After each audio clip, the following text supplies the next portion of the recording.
आपका आभारी हूं कि आपने बजट की चर्चा में मुझे भाग लेने का मौका दिया। सभापति महोदय, मेरे मन में एक कसक हमेशा से रही है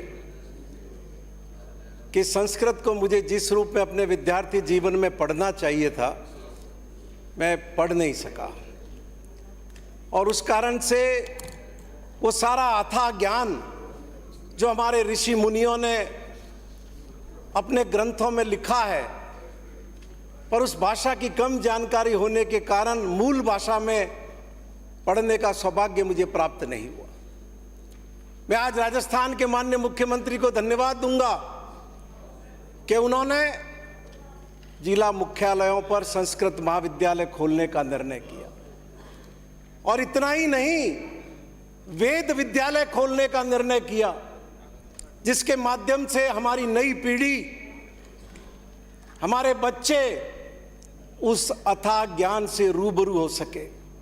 माननीय सभापति महोदय, मुझे याद आता है कि जब देश में कांग्रेस की पहली सरकार थी और वह ऐतिहासिक सोमनाथ मंदिर का जीर्णोद्वार हुआ था, पंडित जवाहरलाल नेहरू देश के प्रधानमंत्री होते थे, और उस सोमनाथ मंदिर की प्रतिष्ठा के कार्यक्रम में तत्कालीन देश के महामहिम राष्ट्रपति डॉक्टर राजेंद्र प्रसाद स्वयं जाकर के उपस्थित हुए। सनातन धर्म जिसने पूरी दुनिया का मार्गदर्शन किया है, अनादिकाल से लेकर के आज तक जिसने पूरी मनुष्य जाति को ध्यान और तत्व के माध्यम से आत्मा, मोक्ष और ईश्वर का रास्ता दिखाने का काम किया है। राजस्थान के मुख्यमंत्री ने इस वेद विद्यालय और संस्कृत महाविद्यालय के जरिए उस सनातन संस्कृति की अप्रतिम और अद्भुत सेवा की है, जिसके लिए मैं राजस्थान के 8 करोड़ नागरिकों की तरफ से उनका हृदय के अंतरतल से आभार प्रकट करता हूं। इतना ही नहीं, सभापति महोदय, संविधान की जो मूल प्रति जो हस्तलिखित है, उसमें भी राम, कृष्ण, बुद्ध, महावीर और उन सारे महामानवों का उसमें चित्र सहित वर्णन है। और ये सब इसीलिए है कि हम देशवासियों को उन अप्रतिम मूल्यों से जोड़ सके। माननीय सभापति महोदय, हमारी संस्कृति में गाय को पूजनीय माना गया है, पवित्र माना गया है। बच्चा था मैं जब माँ कहती थी रोज शाम को कि जा गाय को रोटी देकर के आ, तो हमारी माँओं ने हम सबको उस गाय की सेवा से जोड़ा है। और हिंदुस्तान के इतिहास में राजस्थान की सरकार वो पहली सरकार है जिसने गो सेवा का अद्भुत और अप्रतिम सेवा और संरक्षण का उदाहरण प्रस्तुत किया है। मैं पूछना चाहता हूं भारतीय जनता पार्टी के उन सारे मित्रों से, क्या देश में कोई ऐसी सरकार है जो गौशालाओं में रहने वाले हमारे उस गोवंश को 12 महीने का अनुदान देती हो? क्या देश में ऐसी कोई सरकार है कि जो गौशालाओं में रहने वाली उन अपाहिज, निर्बल और बीमार गायों का 12 महीने का खर्चा उठा रही हो? और माननीय सभापति महोदय, मैं बीजेपी के उन मित्र जो धर्म का नाम लेकर के देश की भोली भाली जनता को गुमराह करने का काम करते हैं, मैं पूछना चाहता हूं कि अब मेरे आने के बाद जब भी खड़े हो या प्रतिपक्ष के नेता बात रखे, तब बताना कि गायों की सेवा के लिए 2014 से 18 तक तुम्हारी सरकार थी, वर्षवार इस सदन में विवरण प्रस्तुत करना कि तुमने कितना खर्चा किया और उन गौशालाओं को कितने महीने का अनुदान दिया। मैं निवेदन करना चाहता हूं आपको माननीय सभापति महोदय, 2018 में इनकी सरकार मात्र 305 करोड़ रुपए राजस्थान की गौशालाओं को अनुदान के रूप में खर्च किए थे, और ये सरकार 2021-22 में 876 करोड़ रुपए, 22-23 के अंदर 1518 करोड़ रुपए और 23-24 के अंदर 1787 करोड़ रुपए का प्रावधान राजस्थान की गौ माता की सेवा के लिए सरकार ने रखा है। 18 की सरकार की तुलना में 6 गुना। क्या भारतीय जनता पार्टी के तमाम साथियों का यह फर्ज नहीं बनता कि अगर गौ माता की सेवा में वो आस्था रखते हैं तो एक स्वर से, समवेत स्वर से राजस्थान के मुख्यमंत्री अशोक गहलोत का इस अनुपम, अद्वितीय और मानवीय कार्य के लिए उनका आभार व्यक्त करें, उनका अभिनंदन करें।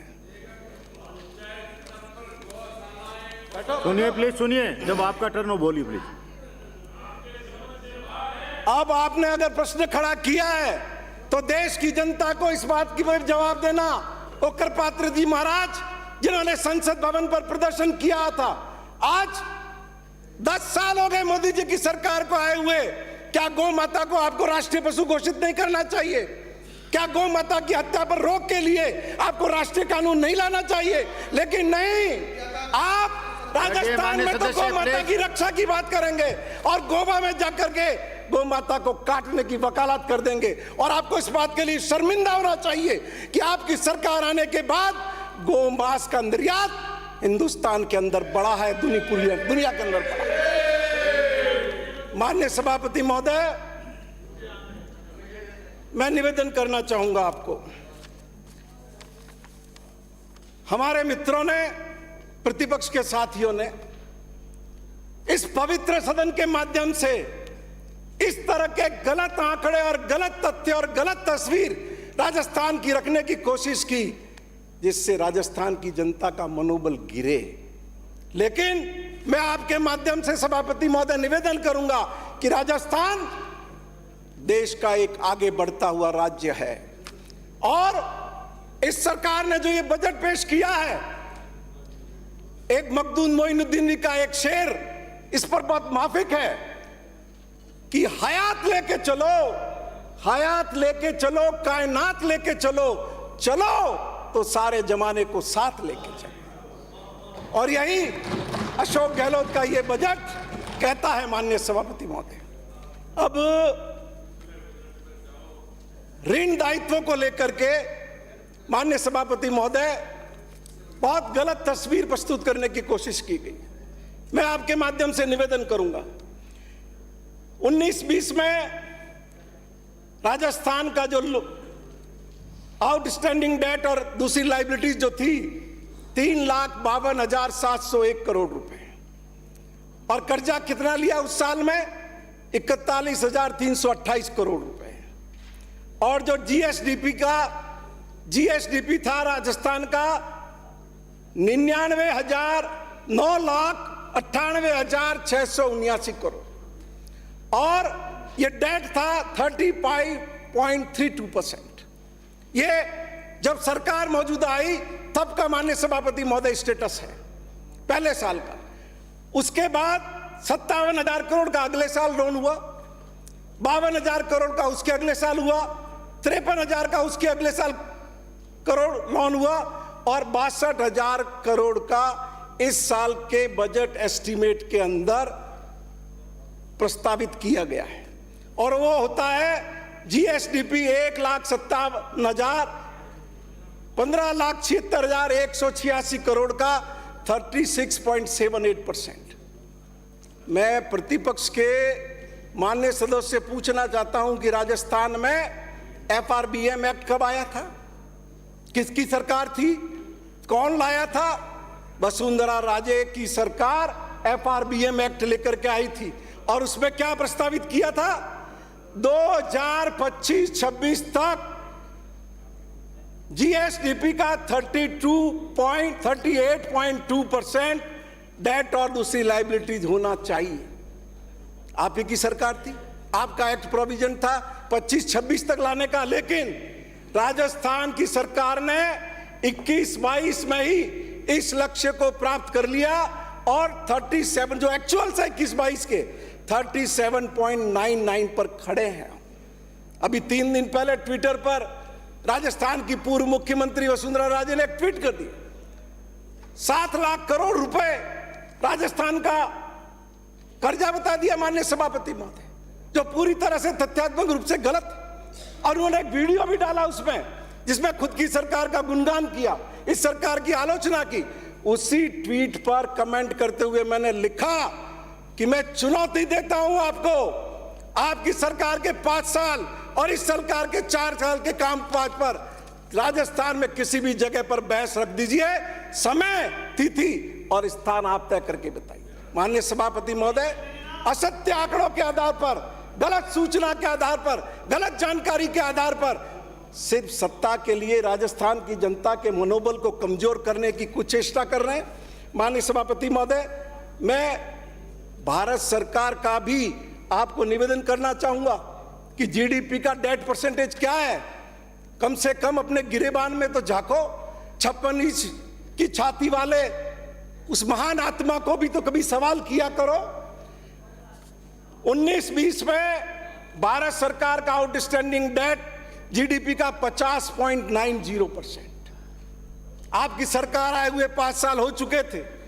20-21 में 61.01%, 21-22 में 57.33%, 22-23 के रिवाइज एस्टीमेट में 55.89% और इस साल के बढ़कर के 56.16%।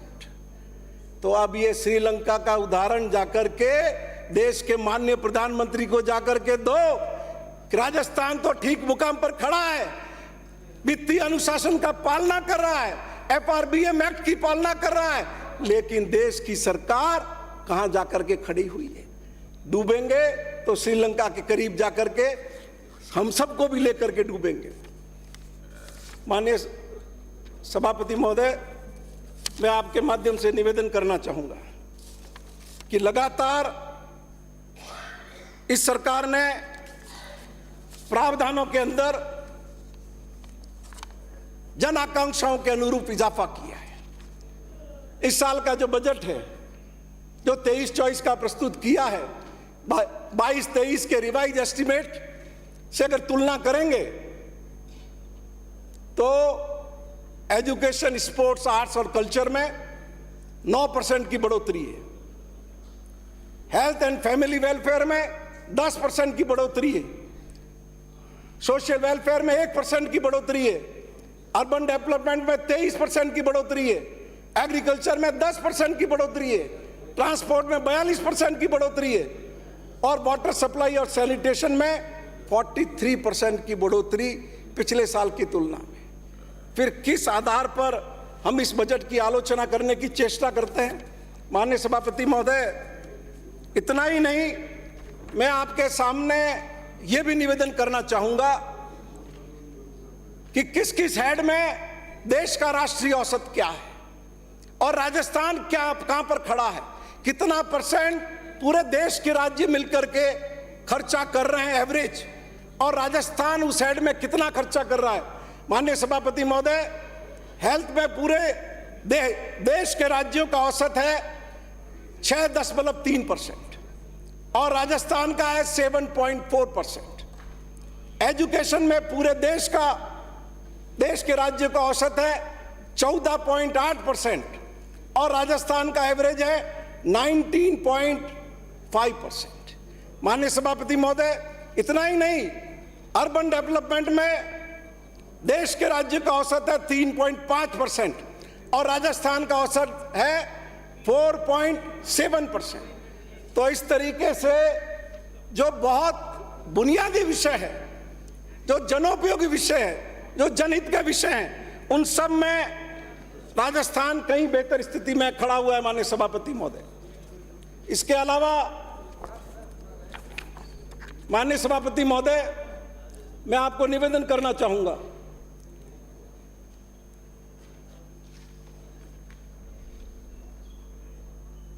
एनर्जी में राजस्थान 9.8% पर खड़ा है, जबकि राष्ट्रीय औसत है देश के राज्यों का 4.8%। इसी तरीके से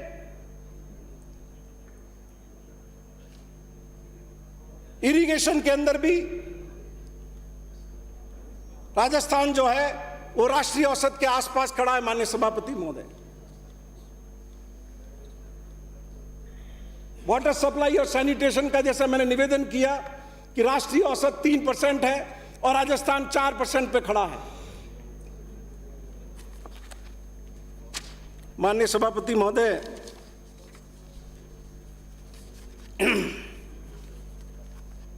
महंगाई को मुद्दा बना करके देश में सरकार बदली गई थी। वो स्मृति ईरानी सिलेंडर को 50 रुपए सिलेंडर पर बैठते थे और अपनी गोद में सिलेंडर को लेकर के बैठ जाती थी। और 2014 की वो चुनावी सभाएं इस सदन के सारे माननीय सदस्यों को याद होगी, जब देश के प्रधानमंत्री ने भाषण दिया था, भाइयों बहनों, ये किसान भाइयों, जो ये कर्जा आपका है, ये नरेंद्र मोदी की सरकार आने के बाद ये नरेंद्र मोदी का कर्जा हो जाएगा। और वो भाषण का वीडियो कोई भी जाकर के मेरे फेसबुक पेज पर देख सकता है। माननीय सभापति महोदय, आज 9 साल हो गए देश की सत्ता में नरेंद्र मोदी को आए हुए। लाखों करोड़ रुपए देश के पूंजीपतियों के माफ कर दिए, 10 लाख करोड़ रुपए का पूंजीपति फ्रॉड करके चले गए, लेकिन किसानों को हितैषी बनने वाले, किसान सम्मान निधि पर रोज के 16 रुपए देश के किसान को देने वाले, 1 रुपया नेशनलाइज बैंक के किसानों का माफ नहीं कर सके माननीय सभापति महोदय। और इतना ही नहीं, अंतर्राष्ट्रीय बाजार में क्रूड ऑयल की कीमत घटकर $124 प्रति बैरल से घटकर $75 हो गई, 40% की कमी हो गई। लेकिन क्या उसका लाभ देश की जनता को मिला? क्या उसके भाव उसके अनुरूप जो कम होने चाहिए थे हुए?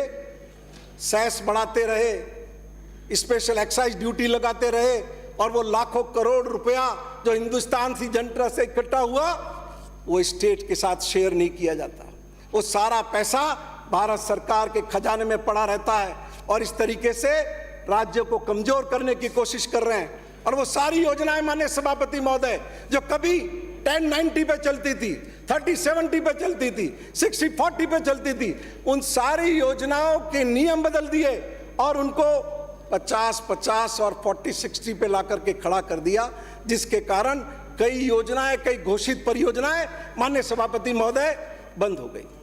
अब आप राजस्थान सरकार की आलोचना करते हैं, आप ऐसा चित्र प्रस्तुत करने की कोशिश करते हैं जैसे 4 साल में राजस्थान की सरकार ने प्रदेश का भट्टा बटा दिया हो। लेकिन मैं आपके माध्यम से सभापति महोदय सवाल करना चाहूंगा कि क्या 2022-23 में राजस्थान में प्रति व्यक्ति आय कांस्टेंट प्राइस पे 86,134 रुपए नहीं हुई? क्या करंट प्राइस पे 1,56,149 रुपए नहीं हुई? और ये वृद्धि दर 14.85% है प्रति व्यक्ति आय में माननीय सभापति महोदय, और राष्ट्रीय औसत क्या है? 13.7%। मतलब पूरे देश की तुलना में राजस्थान में प्रति व्यक्ति आय बढ़ने का स्तर कहीं बेहतर है। इतना ही नहीं माननीय सभापति महोदय, मैं निवेदन करना चाहूंगा आपको, क्या फिस्कल डेफिसिट है? फिस्कल डेफिसिट भी राजस्थान ने FRBM एक्ट और नीति आयोग की गाइडलाइन की पालना की है, उसके दायरे में रहे हैं। और भारत सरकार, राजस्थान तो रहा है 3.96% और भारत सरकार 6.7%। तो ये वित्तीय अनुशासन किसको सिखाने की जरूरत है, ये अच्छे से विचार कर लिया जाना चाहिए। माननीय सभापति महोदय, मैं आपके माध्यम से निवेदन करूंगा, जैसा मैंने पहले भी कहा है, भारतीय जनता पार्टी के 5 साल में कितने किसानों को कनेक्शन मिले?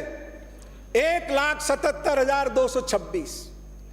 और इस सरकार ने 4 साल में कितने कनेक्शन दिए? 3,27,459। क्या तुलना है? और इतना ही माननीय सभापति महोदय, मुख्यमंत्री जी ने ऐलान किया है कि आने वाले साल में भी हम 1.5 लाख किसानों को और बिजली के कनेक्शन देंगे।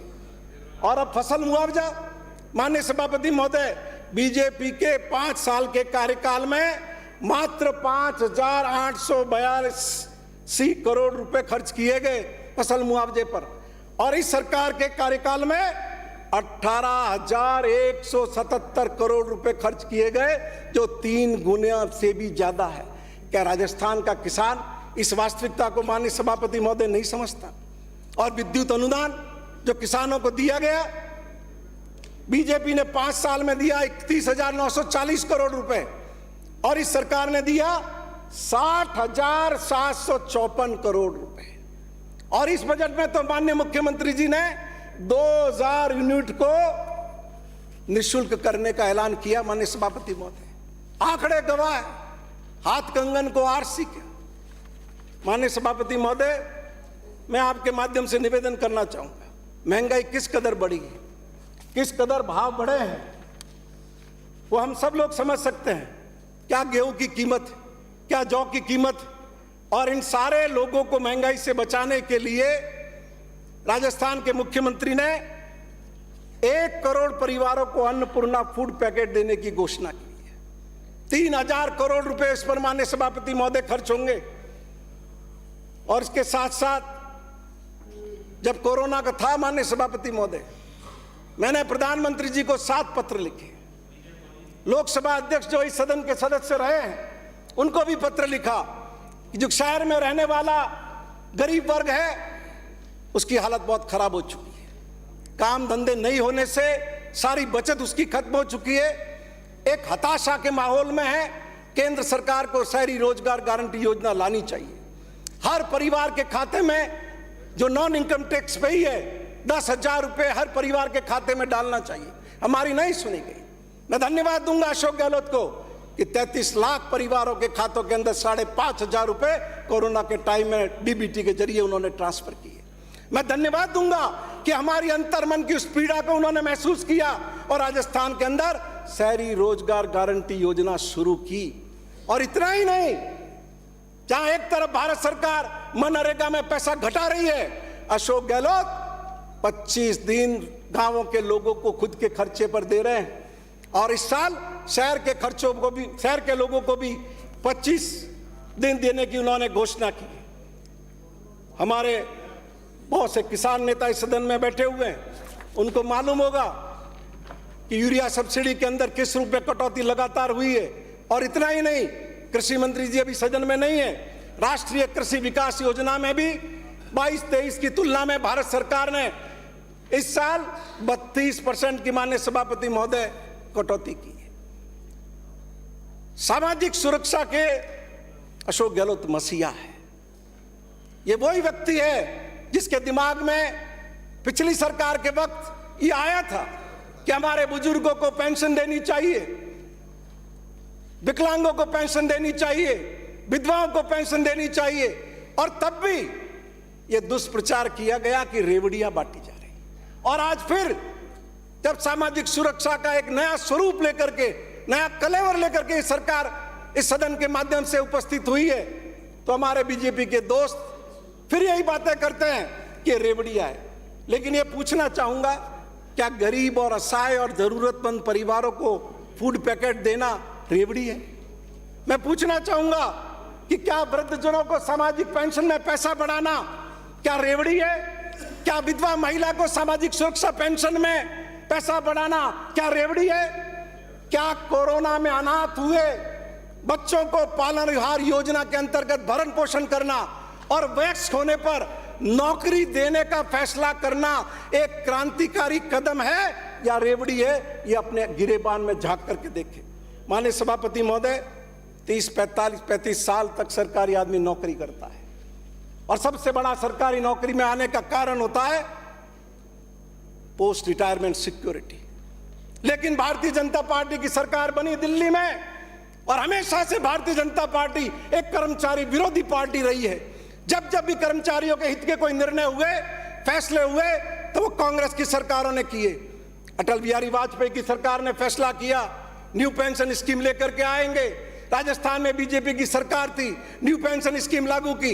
इस सदन में 2019 में सबसे पहले मैंने सवाल लगाया था, मेरा प्रश्न लगा था और मैंने तब पूछा था कि आप ओल्ड पेंशन स्कीम की तरफ जाना चाहते हैं कि नहीं जाना चाहते। मुझे खुशी है कि राजस्थान के मुख्यमंत्री अशोक गहलोत ने प्रदेश के लाखों कर्मचारियों की पीड़ा को समझा, उनकी चिंता को समझा और हिम्मत करके ओल्ड पेंशन स्कीम न केवल लेकर के आए बल्कि पूरी देश में कांग्रेस पार्टी को यह समझ दी कि ओल्ड पेंशन स्कीम लागू करना देश के और कर्मचारियों के हित में है। और राजस्थान के बाद अनेक राज्यों के अंदर ओल्ड पेंशन स्कीम लागू की गई।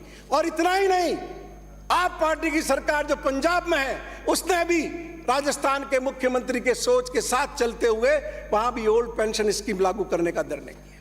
हजारों की तादाद में हमारे कर्मचारी जो अलग अलग विद्युत कंपनियों में है, कॉरपोरेशन में है, स्थानीय निकायों में, लगातार हम लोगों को ज्ञापन देते थे, प्रदर्शन करते थे कि हमारा हमें भी ओल्ड पेंशन स्कीम में शामिल करो।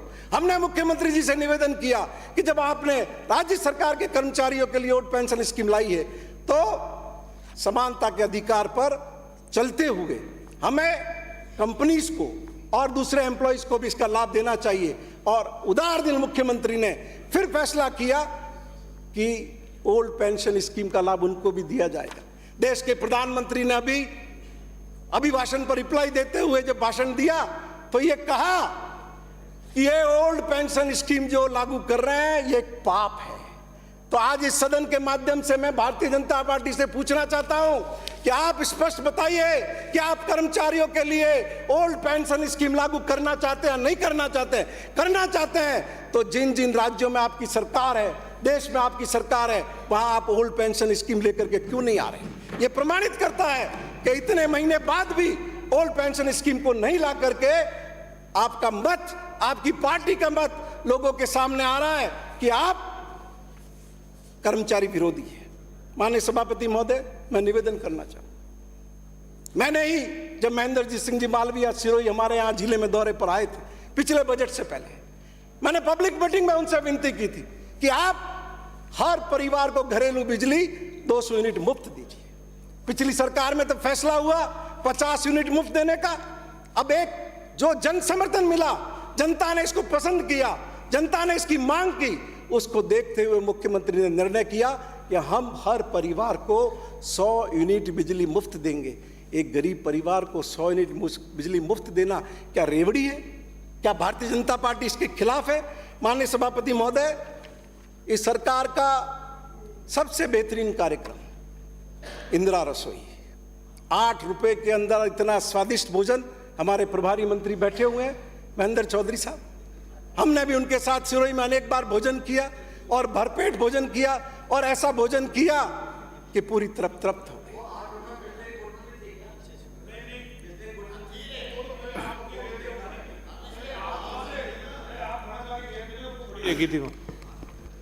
बोलिए प्लीज, बोलिए।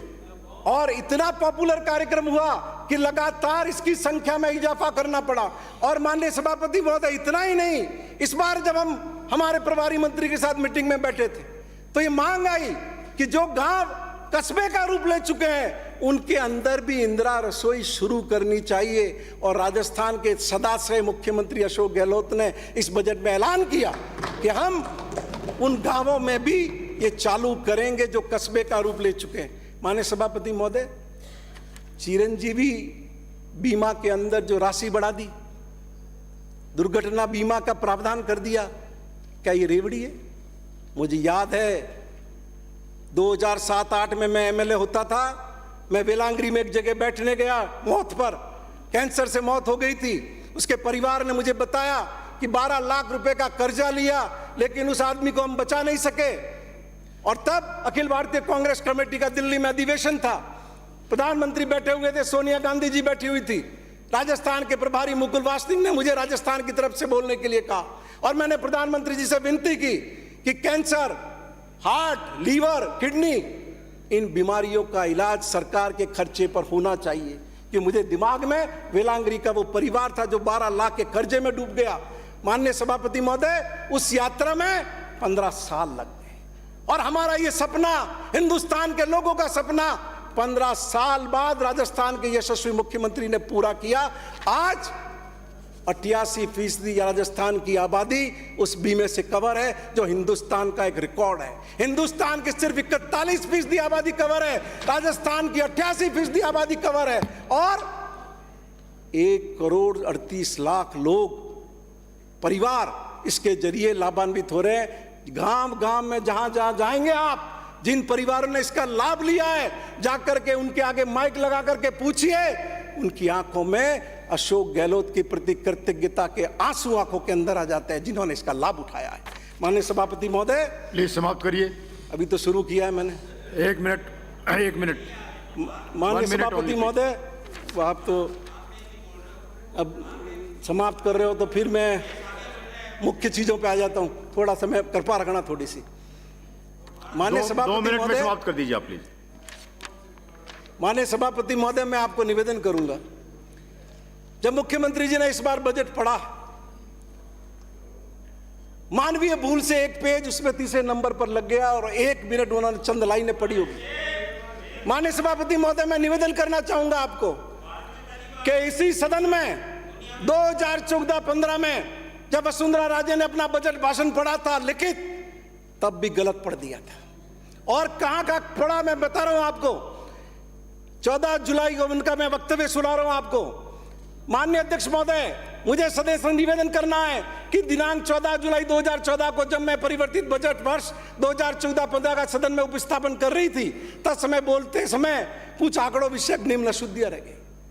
लिखे हुए भाषण को पढ़ने में अशुद्धियां रह गई और 8 स्थानों पर माननीय सभापति महोदय तब संशोधन करवाया गया लिखे हुए को पढ़ने में। तो एक कागज का जिसमें पढ़ गया, उसमें देश के प्रधानमंत्री टिप्पणी कर रहे हैं, देश की वित्त मंत्री टिप्पणी कर रही है भारत की पार्लियामेंट में। तो कम से कम इस सदन का, राजस्थान के इस सदन का इतिहास तो पढ़ लेते। समाप्त करिए। और माननीय सभापति महोदय, समाप्त करिए। माननीय सभापति महोदय, 2 मिनट बोलिए। मैं आपको निवेदन करना चाहूंगा। सुनिए प्लीज प्लीज प्लीज। माननीय सभापति महोदय, आदर्श सोसाइटी का और संजीवनी सोसाइटी का इतना बड़ा घोटाला हुआ, लाखों परिवारों के पैसे उसमें फंसे हुए हैं। आज सहकारिता मंत्री के पद पर भारत सरकार के गृह मंत्री अमित शाह है। यह मल्टी स्टेट सोसाइटी है। मैं आपके माध्यम से भारतीय जनता पार्टी के इन मित्रों से सवाल करना चाहता हूं कि तुम्हारे 25 सांसद राजस्थान की जनता के जिता के भेजे, उनके पैसे का क्या होगा? उन 21 लाख लोगों के पैसे का क्या होगा? और सिर्फ इसलिए उसको बचा रहे हो कि वो आरएसएस से संबंधित है। उसके घर में आरएसएस का कार्यालय चलता था, आरएसएस के सारे प्रचारकों का खर्चा वो उठाता था। यहां तक कि कृपया समाप्त करिए।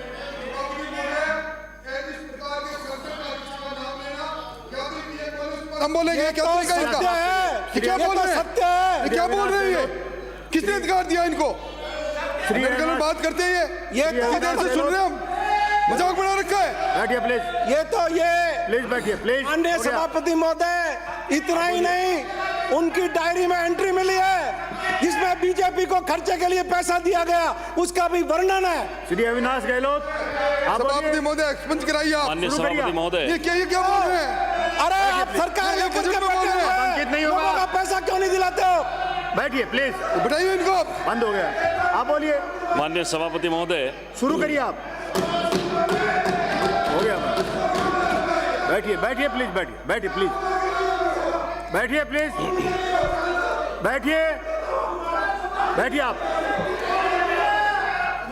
प्लीज। बैठिए। आप बोलिए। मिस्टर माननीय सभापति महोदय, शुरू करिए। आपने मुझे प्लीज